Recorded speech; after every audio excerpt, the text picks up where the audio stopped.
This video will begin the third major topic of this course, an introduction to optics. This video will discuss some of the ways light can interact with materials. Before we begin, we'll look at some of the basic characteristics of light if we treat it as a wave. Mathematically, a wave has a very specific meaning. It is an oscillation that over time spreads outwards from a source. The classic example is ripples in a pond. A wave is characterized by several parameters, but we will just look at some of the most relevant ones. One characteristic is wavelength. The wavelength is the physical distance between consecutive peaks or other consecutive corresponding points in a set of ripples. It is measured in meters. Another characteristic of waves is period. We can visualize period like this. Suppose you have a toy boat sitting on the surface of the water as the ripples pass under it.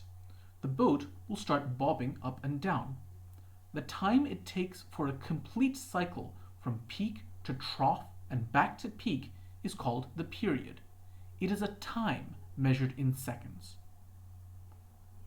A related measurement is frequency. Frequency measures the number of complete cycles the boat makes per second.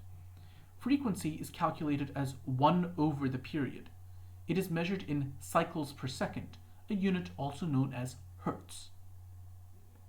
If you take the wavelength and multiply by the frequency, you get the velocity of the wavefront.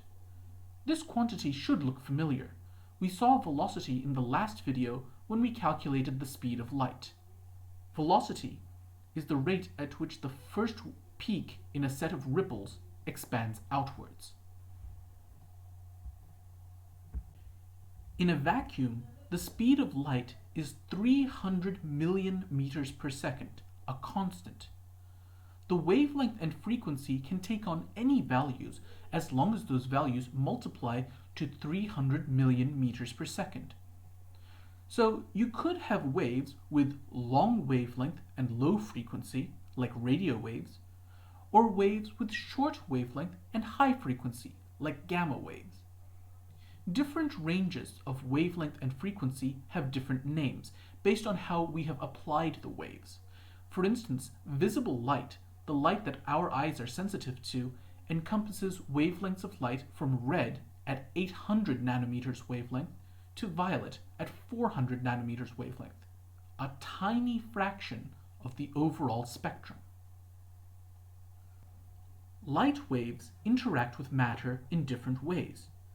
These interactions occur because light is an electromagnetic wave, an oscillating electric field coupled with an oscillating magnetic field, and it is meeting up with protons and electrons, moving charged objects that have their own electric and magnetic fields. So the way light interacts with different materials is closely tied to the electric and magnetic properties of those materials. We will explore one parameter called refractive index. It is symbolized by the letter N. It can be calculated based on the electric and magnetic properties of a material, specifically its permittivity and magnetic permeability. Permittivity measures how well a material weakens external electric fields. We saw it before in our discussion of capacitors. Permeability represents something similar for magnetic fields. For our purposes, we won't use this equation to calculate refractive index. I'm just bringing it up as an example of the relation between optics, electricity, and magnetism that Maxwell showed. The book provides a table of values of refractive index for different materials. Some materials don't have real values for refractive index. Their combination of permittivity and permeability multiply to a negative number, so you can't take the square root to find n. In physical terms, that means the light cannot interact with these materials without breaking the law of conservation of energy. In practical terms, that means the light has to bounce off the material. The material is reflective. More specifically, suppose you draw a line at right angles to the surface where the light strikes it. That line is called the normal, shown here as a dashed red line. The angle between the beam of light and the normal is called the angle of incidence. The law of reflection states that when a ray of light bounces off the surface, when it reflects, the angle of reflection always equals the angle of incidence. This behavior applies whether or not the surface of the material is polished. An unpolished material will yield a vague image that we call a diffuse reflection. A polished surface will yield a crisp image called a specular reflection. Materials that do have real indices of refraction allow light to pass through them.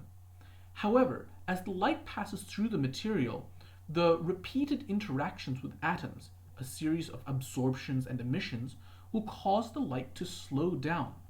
That speed of 300 million meters per second applies only if the light is traveling through a vacuum, not if it is traveling through another medium. The speed of light through the medium is given by this equation. So, for instance, liquid water at room temperature has a refractive index of 1.33. The speed of light through water would be 300 million divided by 1.33, or only 226 million meters per second. The slowdown of light through a medium also forces the wavelength to get shorter. The frequency stays the same in all media, however. The most important application of refractive index is a behavior called refraction. Whenever light travels from one medium to another, it bends to different extents based on the material involved. The extent of the bend is given by Snell's law, which heavily relies on the refractive indices of the medium the ray starts from and the medium the ray travels into. The angles here represent the angles away from the normal, the perpendicular line drawn where the light strikes the surface. For instance, suppose a piece of diamond is submerged under water. A ray of light strikes the surface at an angle of 45 degrees. It is easy to find the angle at which it leaves. We substitute all the known information and we get an angle of 22.93 degrees away from the normal. Whenever a ray of light enters a medium of higher refractive index, it bends toward the normal. What if another ray of light passes through the diamond and reaches the interface with the water at an angle of 10 degrees? At what angle does it leave? We can apply Snell's law again, substituting in the information we know. The ray will leave the interface at an angle of 18.37 degrees. Whenever light travels from a medium of high refractive index to one of low refractive index, it always bends away from the normal. Now, let's suppose the diamond is in vacuum and the ray of light starts from inside the diamond and reaches the interface at 24.42 degrees. What is the angle at which it emerges? It is easy to find out that it would emerge at 90 degrees. The angle in the original medium that results in the wave emerging at 90 degrees in vacuum is called the critical angle, and it depends on the refractive index of the material. But what if the ray enters the interface at a steeper angle than that? Then, when you try plugging the information into Snell's law, you get a sign value that is bigger than 1. That's mathematically illegal. The maximum possible value of sign is 1, never bigger. So what happens to the light ray? The answer is it cannot refract out. Instead, it reflects back into the first medium. The phenomenon where light is in a medium of high refractive index and cannot be refracted into a medium of low refractive index because it is entering at such a steep angle is called total internal reflection. It occurs whenever the light reaches the interface at an angle steeper than the critical angle. Now, as you've probably guessed, refractive index is more complicated than what we've shown here. For instance, the refractive index of any material varies with temperature. More importantly, refractive index changes with wavelength. That means different wavelengths of light will bend in slightly different directions for the same material. This phenomenon is called dispersion, and it is how prisms work. Your textbook lists the changing values of refractive index for different materials at different wavelengths. And dispersion can be even more dramatic than that. A material that refracts at one wavelength can become reflective at another. This video covered some basics of the behaviors of light waves and described some of the ways light interacts with materials, refraction and reflection. In the next video, we will apply these concepts practically to make lenses and mirrors.